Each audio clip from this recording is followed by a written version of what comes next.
Welcome to DaAi Headlines. I'm Wendy Chen. Thank you for joining us. Coming up in today's show, Tzu Chi volunteers in both the United States and Canada held events to celebrate the Lunar New Year. In today's feature report on historical sites in Taiwan, we visit the dormitories built in the Japanese colonial period in Taipei's Qingtian Street. And we meet Li Liyu and Li Fuliang, a beekeeping couple in Taiwan's Nantou, who are devoting themselves to produce homegrown honey.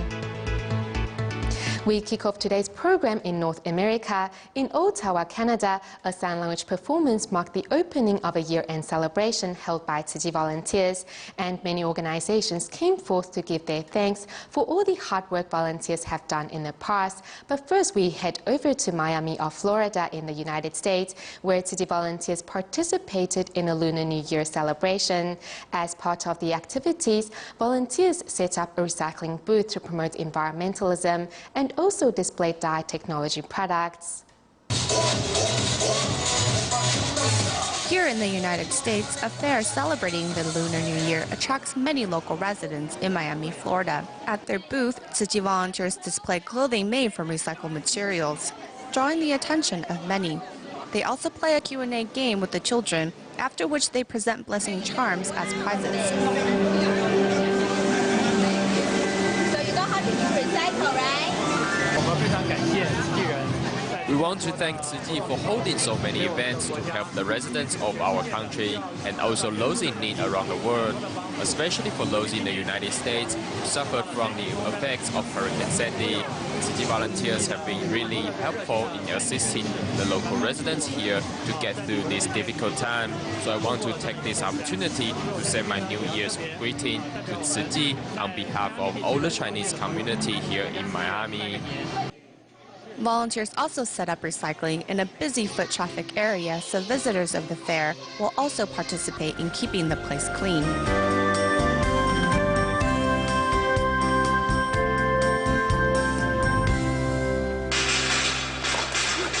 Meanwhile, in Ottawa, Canada, at the year-end celebration,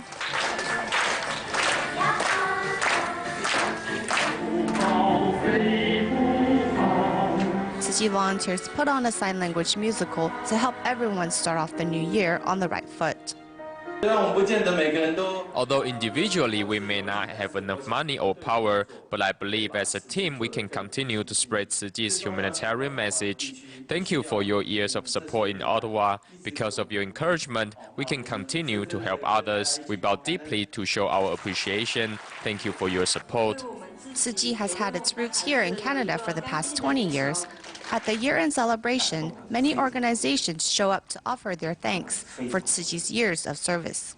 The Tzu Chi Foundation has been visiting our Asian and non-Asian residents for more than 10 years.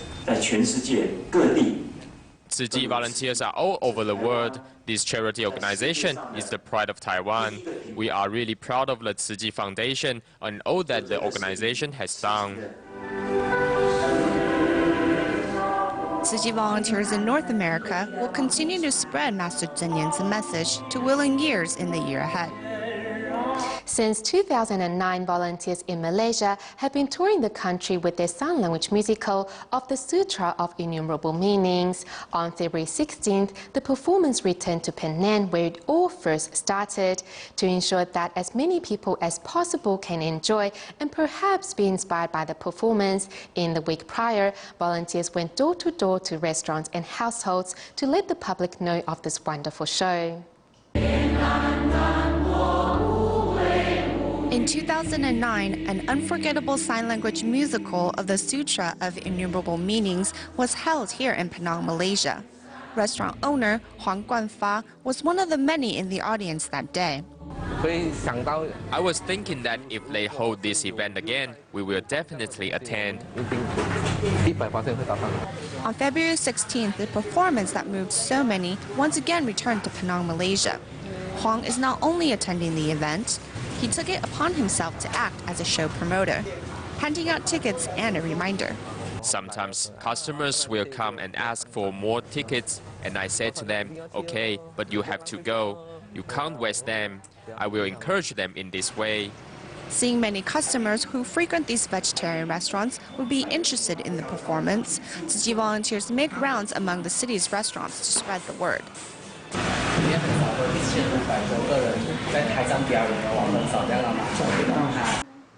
With the performance just around the corner, volunteers go door to door inviting residents and asking them to spread the news to their family and friends. The 2009 performance inspired many to become volunteers themselves. Yan Haibao and Li Degen, who were both part of the performance back in 2009, now proudly wear the blue and white uniform. Currently, we are working to get more people to join, and it has made me think back to how I myself joined Tzu Chi, how moved I was. So in this upcoming performance, I want to put to use the power of Tzu Chi brothers and sisters that inspired me in the past to inspire others to walk the path of Tzu Chi. In the past, I used to measure everything with how much money I was receiving. Whatever I did, I always wanted to be rewarded. But then I saw how in this world there is a group of people who are willing to give and not worry about getting anything in return. It was then I first came to understand Tzu Chi. Working to transmit that feeling that moved them to join back in 2009, both Yan and Liu, and many volunteers like them, are doing their best to bring the Dharma into the hearts of residents here.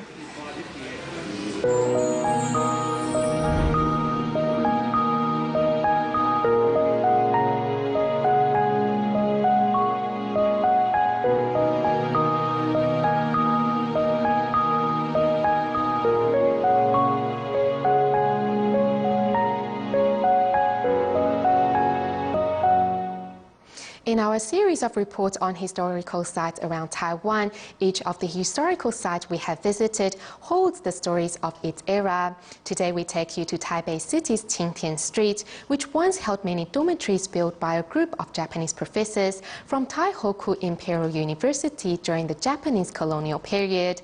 After Japan was defeated in World War II, the grounds and buildings of Taihoku Imperial University were taken over by National Taiwan University, and one of the dorms became the residence of Ma Ting-ying, a geology professor at NTU. Professor Ma was well known for his research on continental drift, with many of his findings predating European and American scholars by about 15 years. Today, the former Ma residence is owned by the National Taiwan University, but graduates of the university's geology department have rented the land and are in charge of its operations and restoration.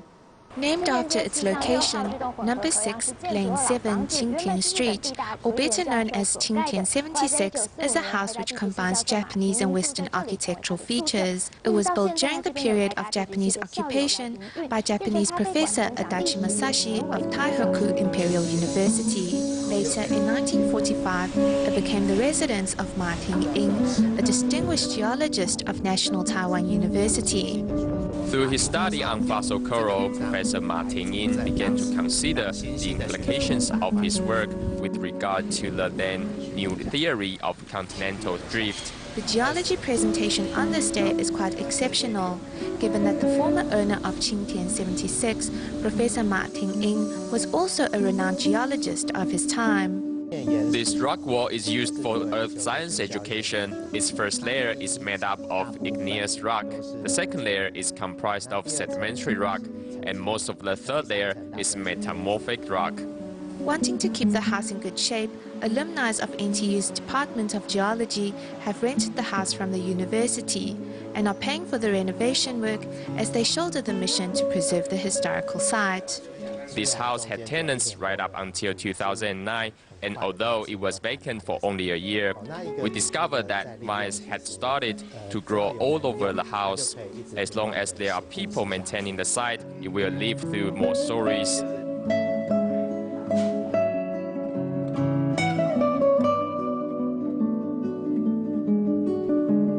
Only through attentive care and maintenance can the old resonate with the new. For those visiting here, there are certain requirements which need to be adhered to.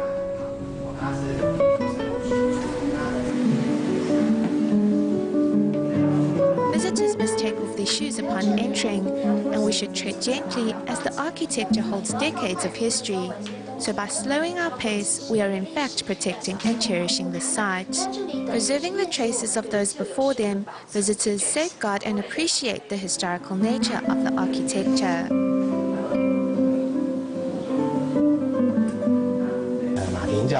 These are the professor's youngest son's collections. When the family installed the air conditioner here, he felt that it looked ugly and stuck his collection over it. Staff members of Qingtian 76 go to great lengths to organize guided tours, hoping to bring people together in a common identity that comes from collective memories.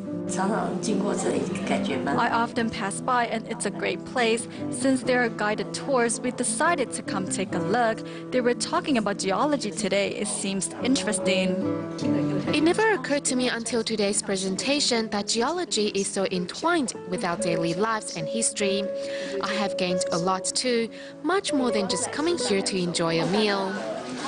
There can be no use of fire at this historical site, and even the kitchen situated outdoors is over 50 years old. Looking around, many of the items throughout the house are perhaps older than most visitors.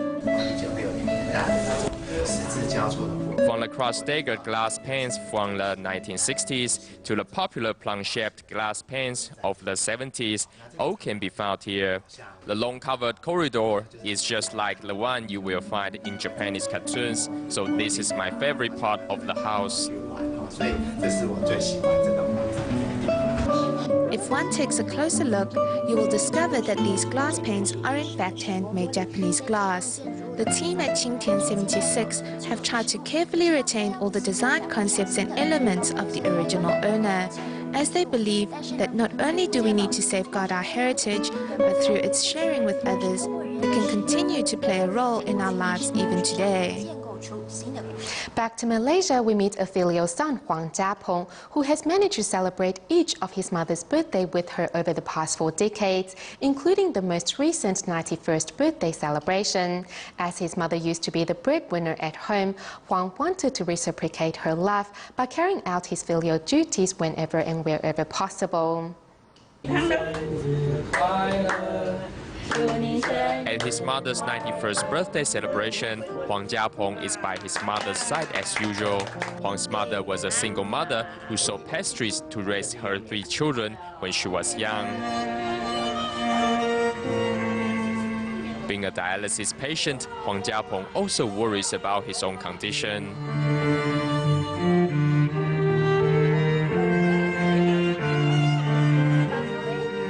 I'm a dialysis patient, so I don't know whether I will pass away before my mother or not. Life is impermanent. I will try my best to fulfill my filial duties.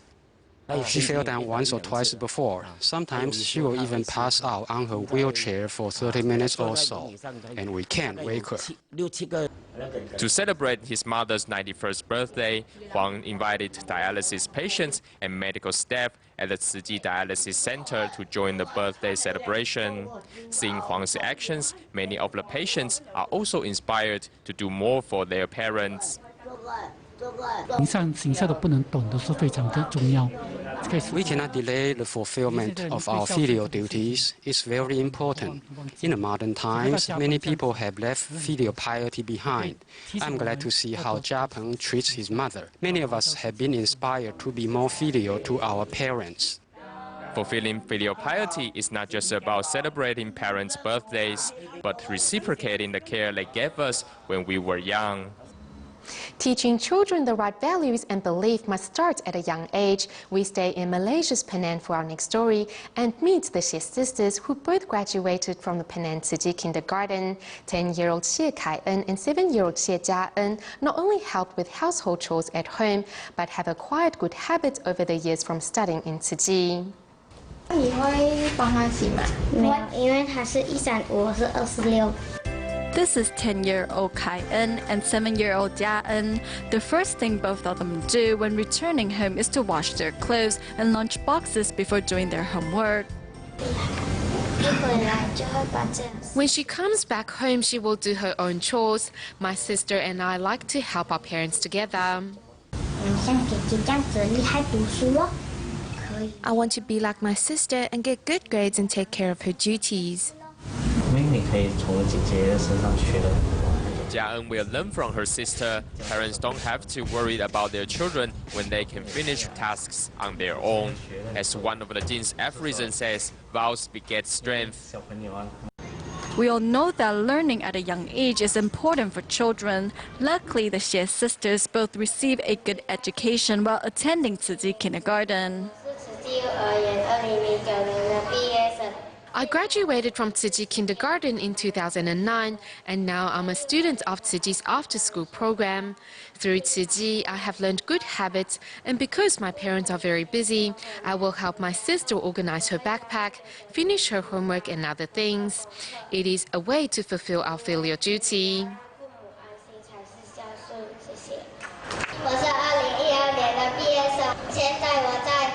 I graduated from Tzu Kindergarten in 2012. Right now, I am an elementary school student.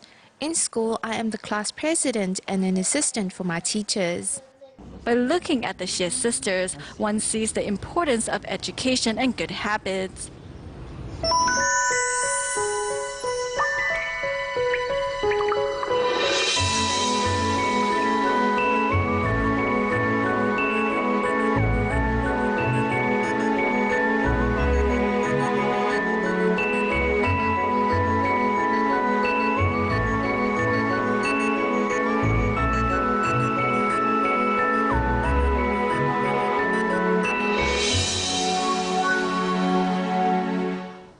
According to estimates, 70% of honey products in Taiwan are fake honey made up of fructose and chemical additives, 20% are imported, and the remaining 10% is locally produced. Despite the good quality of homegrown honey, due to its high price when compared to imported honey, the number of beekeepers in Taiwan continues to decline. In our next report, we meet a couple in Nantou, Li Liyu and Li Fuliang, who is committed to beekeeping 365 days a year to produce locally grown honey. Early in the morning, beekeepers Li Liyu and her husband Li Fuliang are already up and ready for the day ahead. The hive of the worker bees is flat, like this one with the smaller holes. These are the male drone bees, and the hole in their hive tilts upwards. So if they are brought up here, they will grow up to be male drone bees and cannot work. Drone bees do not work and are responsible for fertilizing new queens. When there are too many drones, they will take up too much of the food resources in the hive, so we have to get rid of them. By removing the hive of these male bees, they can find a new place to set up their colony. When the queen bee comes to the end of her life, they will go through a process called supersedure, where the old queen bee is replaced by a new one. A new queen bee will next take over the hive. See, that's a new queen bee. The old one has died. You could tell she was really old. Her head is bald. All the fur had fallen off. The queen bee has a life expectancy of 3 to 5 years, while the worker bees will not live for more than 2 months. In that short 2 months, the worker bees dedicate themselves to raising larvae and collecting nectar to make honey. On its third pair of legs, at the back of the leg is where they store the flower's nectar. Don't underestimate this nectar. When there is a lot, there will be 5 million sperms in there. Plants depend on pollination to reproduce, and bees are said to account up to 80% of such fertilization work, thus are an important insect in balancing the ecosystem. This is a pollination tool used to collect flower nectar. It is especially designed for the worker bees. There is a little hole above it, so when the bees go through it, the pollen will automatically fall off. Through this pollination tool, we gather a basket full of pollen, which is made up of a variety of colors. It tastes very sweet, and after baking, can be sold in the market right away. There are a variety of plants, so that's why we get a few different kinds of pollen as well. Like this one, this came from the mountains too. With more than 3 decades of experience as a beekeeper, Li Liyu has always found the little insect and their way of life to be amazing. When a bee is not feeling well, those around it will comfort it. They will give it a massage and take care of the bee. With such a broad knowledge of the insect, Li is sometimes called the human version of the queen bee. As a beekeeper, when it comes time to relocate, which usually takes place at night, most of the time I will do it on my own. I use a fumigator and drive away. I will shut the windows in the car and let my husband, who drives another truck, to relocate them elsewhere.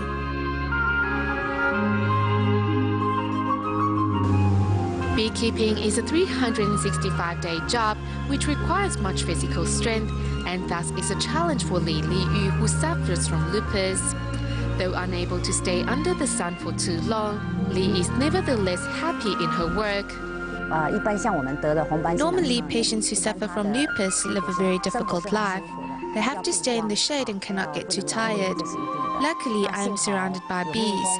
The spirit of these bees deeply moves me, especially their selfless dedication to their society.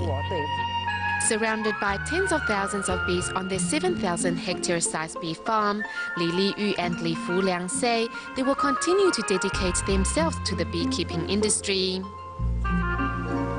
Moving to China's Guizhou, Taiwan's Ministry of Culture and the China Friendship Foundation for Peace and Development recently joined hands to hold a cross-cultural temple fair. Through the Guizhou-style performances, visitors gained a better understanding of the area's culture. Let's take a look.